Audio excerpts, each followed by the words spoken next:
Good morning, everyone, and welcome to Quantum Leap Futures Morning Leap Session. My name is Doug McKay. I am the founder of Quantum Leap Futures. Each morning we get together in these live sessions to take a look at the market macro to micro, take a look at the structure of the market, and then we drill down and determine where our targets are, where our trade levels are, and what our main hypotheses are. What do I mean by that?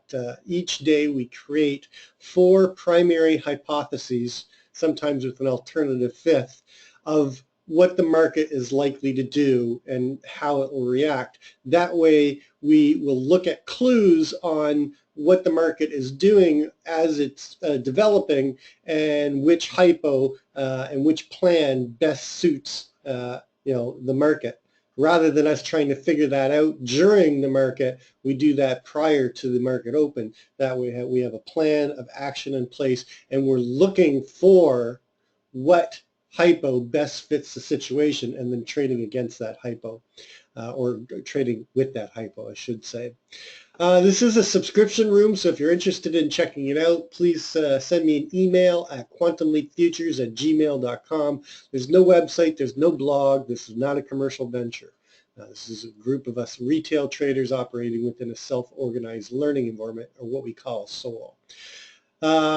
Please read through the disclaimer before we get going. Nobody at Quantum Leap is a certified trading advisor. We are retail traders operating within a self-organized learning environment. Past performance is not indicative of future results, and any trades that you see in Quantum Leap are for education purposes only. Please trade your own due diligence, your own trade plan, and your own risk metrics.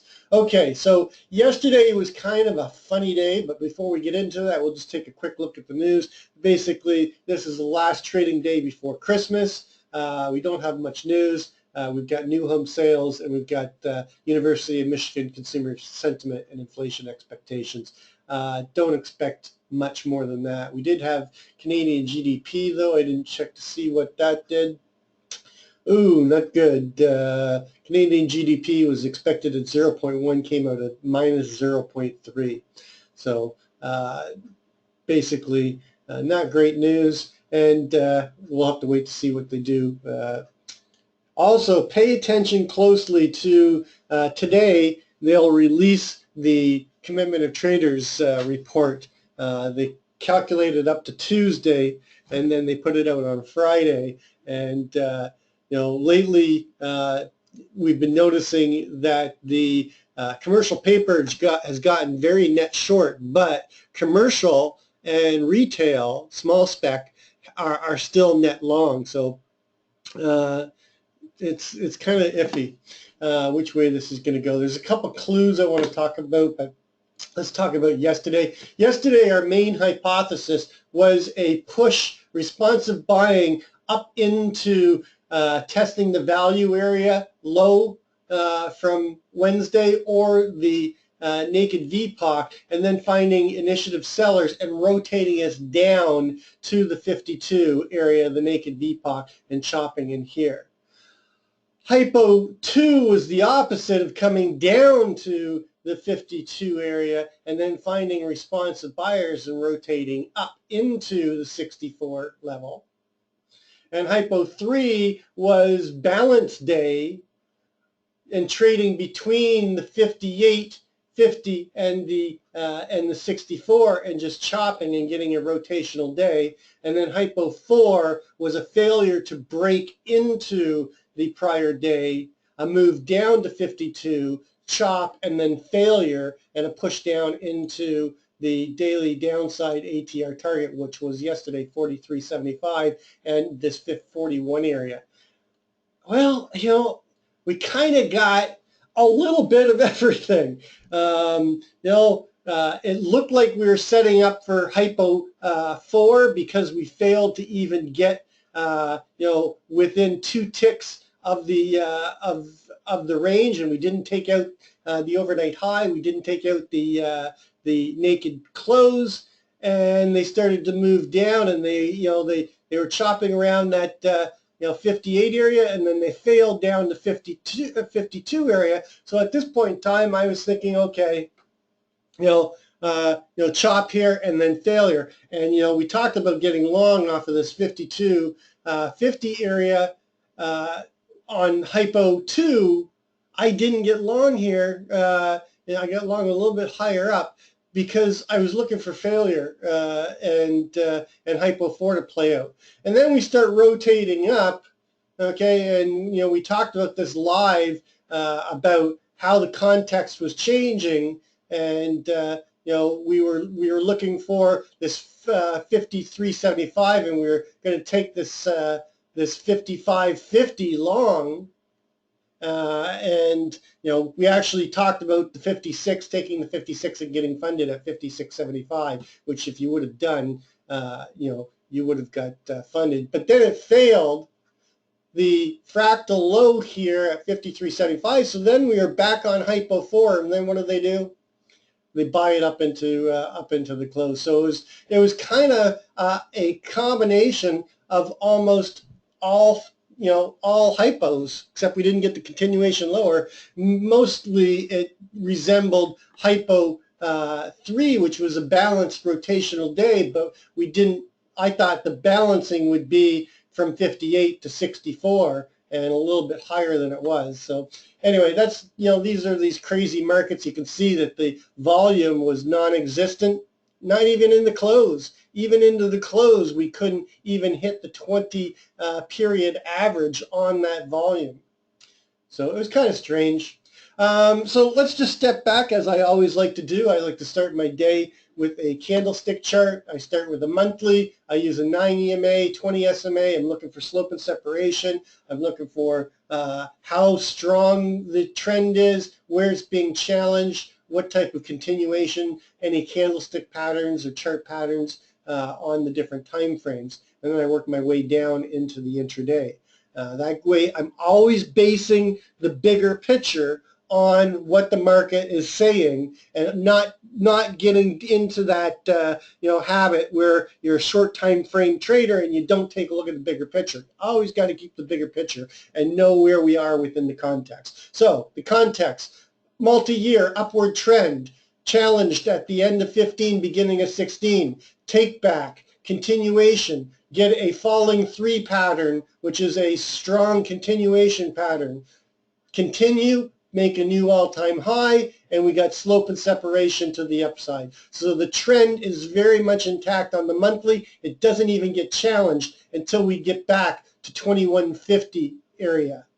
Now on the weekly, we have these two dojis setting up. Now, today is the last day of the week. We'll talk about critical mass. Critical mass really isn't going to come into play unless we break the daily ATR full session, up and down target, which right now our daily is running at 1709. Our weekly is 45.46 as a 20 period, but we're trading right in the middle right now, and right basically where we opened and closed. So we have these two doji weeks setting up, which can lead to a turnaround. And we have to look at this one right here, because this could be a inside Mr. Sneaky bar, okay?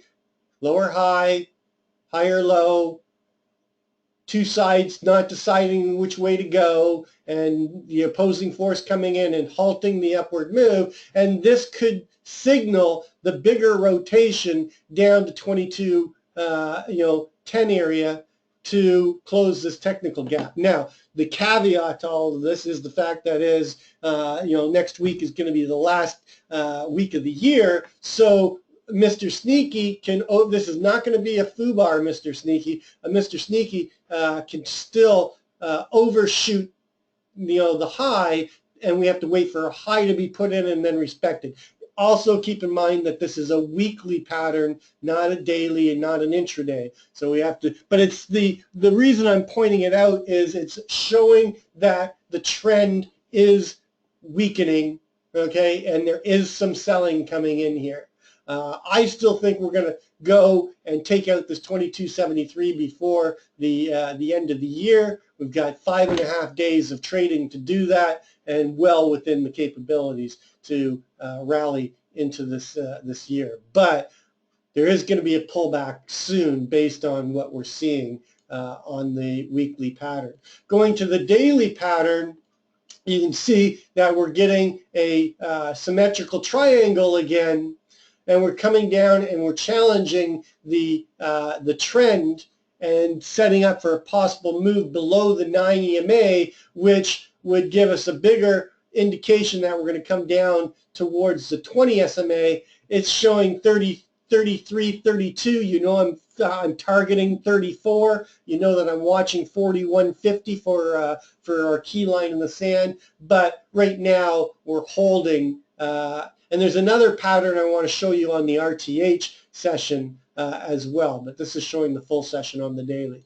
Going to the intraday, you can see that we are starting a downward trend. We don't have a lot of slope, but we're getting separation, and we're getting, the possibility of a continuation pattern. There is a naked cross right here at 22.62. So if we get above the 9 EMA and hold, I would say get inside of Wednesday's range, then I would be targeting that 62 area and the takeout of this naked cross. But right now we're showing weakness. We've got a weak low on the Globex session. There's like a quadruple bottom at 22.55.50 right now. So we've got to pay attention to the fact that we have a weak low going on. Going to the 1 hour, you can see that we are, we had started to try to move up again overnight, and we got our overnight high, which was 61. We basically have traded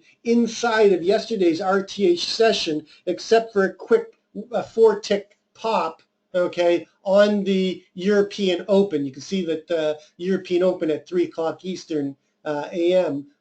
We opened, and they tried to move up and failed, and then the European session has taken us down. And now we have this weak low at 55.50. We are getting a possible cross right here, but it has not set up yet. Going to the 30-minute, you can see that we do have good slope, good separation. We do have a weak low. We just took out this naked cross that we put in at the end of the day yesterday at 56.50, and we're trading right back, and we're right back at the week open. Our week open is 22.56. So we've done nothing this week so far. And then going to the 15-minute, you can see that this trend is accelerating. We've got good slope and good separation down. We just failed to get back above the 9, and we're moving away from it again. I think there's a naked, no, I thought there was, but there isn't. But the trend is down coming into the RTH session. The 5-minute, you can see that we've had a strong trend down in the last hour or so, but now buyers are starting to step in, and we're getting this consolidation, and we're trying to get above the 9 and the 20, but we're failing right now. So let's take a look at it in the structured big picture. And this is the RTH session, full day's RTH session. And as always, let's put it into context on the big picture. Most of the year we chopped around in this area, in this value area. Then we got a breakout. Then the accepted value at the 21.98.50, and then we broke out, and they worked their way up, and then we came up here, and we created this this balance, and value it's very, very blunt up here. Value started down at the 52, 53 area. Then it moved up to the 58 area, and then it jumped up to the 66.75. Then it came back down to the 58 area, and then it popped back up. So we're getting value all over the place within this this balance that we're in.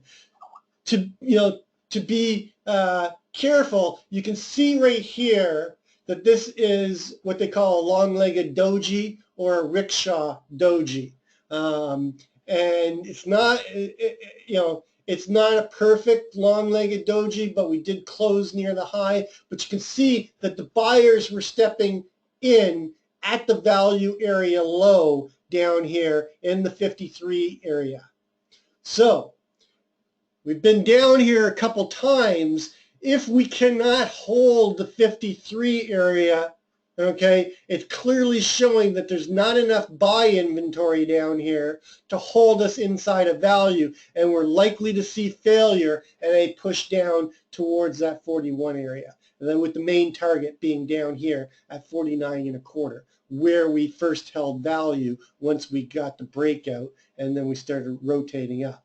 If they can hold the 53, then this will indicate that the buyers are, taking, control, and that we're likely to get continuation. So any close above this, if they go bid above the high of yesterday, and again, getting back inside of Wednesday, then I think you're going to see strong buying, okay, come in, and I'd be targeting the 64.75 and 66.50 area. But our over-under line is going to be the range low. Our 51.50 happens to be the our week low. Not weak in terms of strength. I'm talking about this week is low, is 51.75, and the week high is 69.50.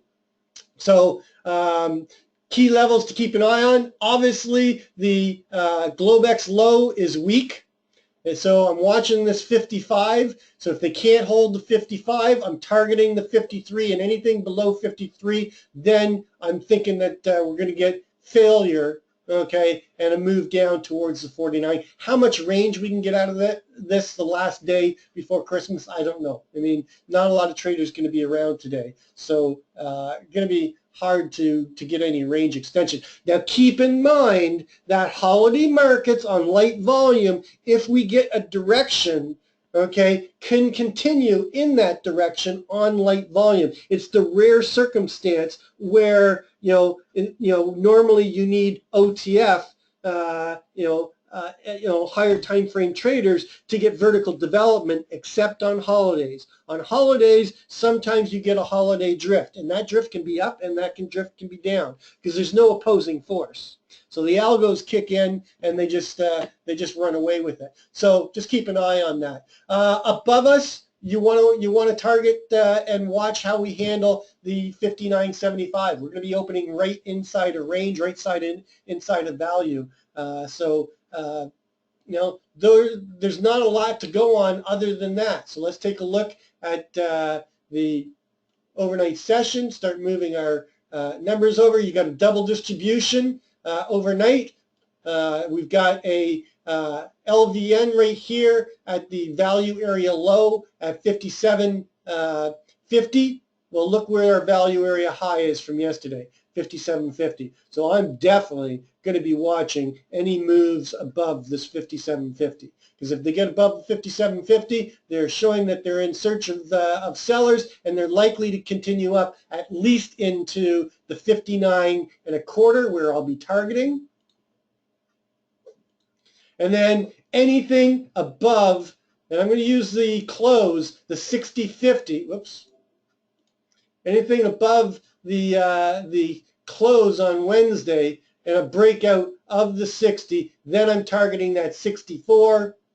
Okay, I'm going to be watching. Well, let me get this the rest of this. So 61 is our overnight high, so that's going to be our target on the breakout. In fact, because it's 61, I'm going to move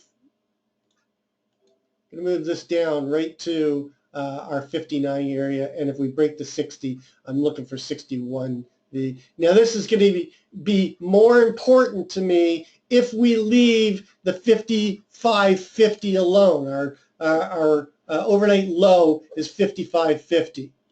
Okay, and it is a weak low. You can see they came down here 1, 2, 3, 4 times. They've banged that 55.50, and just below it we've got that CLVN. So that CLVN, okay, is just above 4 ticks above the 54. So to be safe, I want to see them blow through this zipper. So I want to see them fail below the value area and below the zipper right here. And then I'll be targeting the range low from yesterday, which also happens to be our week low. And then below that, my main target is 49, and with some support coming in at 47.50. And then, of course, we've got the daily. Now, the daily ATR is running at 1709. So off of the overnight high of 61, our daily downside ATR is 47.50. My key line in the sand and my main target, still the next big target below, is this 41.75. I'm going to shift this just to 40.75 because it did shift down. And I'll be targeting the naked close and the naked depop right here in front of it. And then below that, everything's going to be about this 34 and 31.25. Now, our weekly downside ATR target is 22.24. So our critical mass for the week also happens to be our daily ATR targets. But I'm really going to use the 40.75 as critical mass today. I highly doubt that we're going to see critical mass kick in, but it's a possibility. So I have to consider it. So one of my hypos, which will be hypo number 4, is a failure at the 40.75. Critical mass kick in, and then a continuation pattern down somewhere between the 34 and the 27 area, with possibility of extension down to 24. It's within the range, but not within the daily range. So we really have to see critical mass kick in. And then our weekly, our daily upside ATR target is still only 2 ticks in front of our all-time high. So right now, if we hold 55.50, our daily upside target and our possible range, okay, is still at the 72.50, just below the all-time high. And of course, we've got the week high, for the full session up at 69.50. And the weekly ATR is not likely to get hit. It's way up there at 22.96.75, and I just don't think that there'll be enough volume to take us up that high. So what am I looking for? I'm looking for a rotational day, okay, that's going to test probably both sides of this. So we're going to open auction in range, in value. We're actually going to put in a new overnight low. We're hitting that 55 again. So if we break 55, 50, we're putting in a new overnight low. I can't do anything about it. We still got 20 minutes to go, 23 minutes to go to the open. We're likely going to do a extension on the overnight low and break it. Or break it at the same time. So I expect the overnight low to get taken out because they keep coming down and banging on it. So what is my main hypothesis? My main hypothesis is an open auction in range or an open test drive. We've got a very tight value area from yesterday and a very tight overnight session. So I'm expecting an open auction or an open test drive, testing both sides of the value area, but I am looking for them to come down towards the 51, maybe down to the 49, and then find responsive sellers or buyers down here, and then rotate us back up and basically chop, okay, between the 64 and the 54, and basically just start completing the auction in this area of undetermined fair value. It's just, there's not a lot to guide us because it's so blunt. Look how flat this is. There's no real indication of where they're accepting price because we haven't been up here before. So they're still trying to figure it out. That's why we're getting all these, these up and down days, but it's tight because it's holiday. Otherwise, it'd be much wider range right now. So Hypo 1, open auction in range or open test drive, test both sides of the value area, but ultimately coming down towards the 49, maybe even the 44 area, but basically finding responsive buyers, rotating us up and chopping between 64. And I expect that we're going to see an outside day regardless. We're going to engulf yesterday's RTH session. Depending on how, either way, hypo 1 or hypo 2. Because hypo 2 is just the opposite of this. An open auction in range, in value, or an open test drive, then a push-up, break inside of Wednesday's range, come up into the 64, find responsive sellers, and then chop between 54 and 64 with maybe an extension down to the 47 area. That is hypo 2. Hypo 3 is a open auction in range, failure to get outside of value or outside of range. Come down to the 51 area, chop in here, and then fail, push through to 47, chop and fail, and come down into the 41.75 area. So that's my hypo 3. And then hypo 4 is a open auction, hold the 51.50, rotate back up, get inside of the prior day range, and then the buyers take control and we get a holiday drift up towards the 73. Whether we get there and put in a new all-time high, I don't know. I just don't think that we'll get that big of range extension, but it's still within the normal ATR. So those are my main hypotheses. We're currently trading below the Keltner center line and below value. If we fail to get back above the Keltner center line, which also happens to be our pivot point is 57, then a move down to the Keltner lower line is going to take us down into the 52 area and challenge the weak low down there. If we get above the Keltner center line and above the pivot point and above the value area at 57.50 and the VWAP at 58.25, the 24-hour VWAP, and move up to the upper Keltner, and R1 is going to take us up into that 62 area. And at that point in time, I'd really be targeting the 64, and I'd be looking for an upper Keltner line walk to do it. So those are my main hypotheses. It is the last day before Christmas. It is going to be very light volume. If you have had a good week, don't put a lot of risk on the table. You don't want to spend your Christmas, okay, thinking about what you did wrong today. Enjoy your holiday, okay? So if you make some money early in the day, take the rest of the day off. Go start your Christmas early, okay? If you get in a bad position, get out of it right away. Don't take the loss. Take a small loss, and then look for another opportunity. Save your bullets, or just don't fire today. That's another good idea. Take the day off.